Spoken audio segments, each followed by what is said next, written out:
Implementation Division, Dr. Jocelyn M. Alinya, the Chief of the School Governance Operations Division, Dr. IBC Perez, our Administrative Officer 5, Dr. Ali Cayano, the rest of the unit session chiefs, all our supervisors, SDO officials and luminaries, a pleasant morning. Okay, so in a world where education is ever evolving, the seminar was not merely a gathering, it was a crucible transformation. Over the course of our training, we did more than exchange ideas. We dismantled conventions, refined our strategies, and rekindled a collective vow to pursue excellence.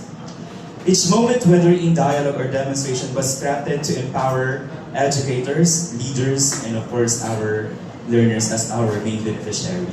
So the journey began with a powerful invocation from the Superman of the School Governance Operations Division, the indomitable Dr. IBC Perez, whose opening remarks set tone with clarity and conviction.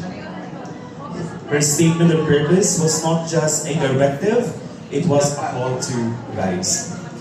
The morning unfolded with precision as Ms. Melissa M. Saludes, our education program specialist for SMME, unveiled the physical status and accomplishments of the division for fiscal year 2025. Her presentation was both a mirror and a map reflecting progress and guiding future steps. Following suit, Ms. Munin D. Asis, as Administrative Officer 5 and our Budget Officer, laid before the accomplishments of SDO for fiscal year 2025, along the status of remaining PPAs. Her insights carved a path towards fiscal clarity and strategic foresight. With data in hand, the group turned into introspection, identifying gaps, surfacing concerns, and crafting actionable solutions.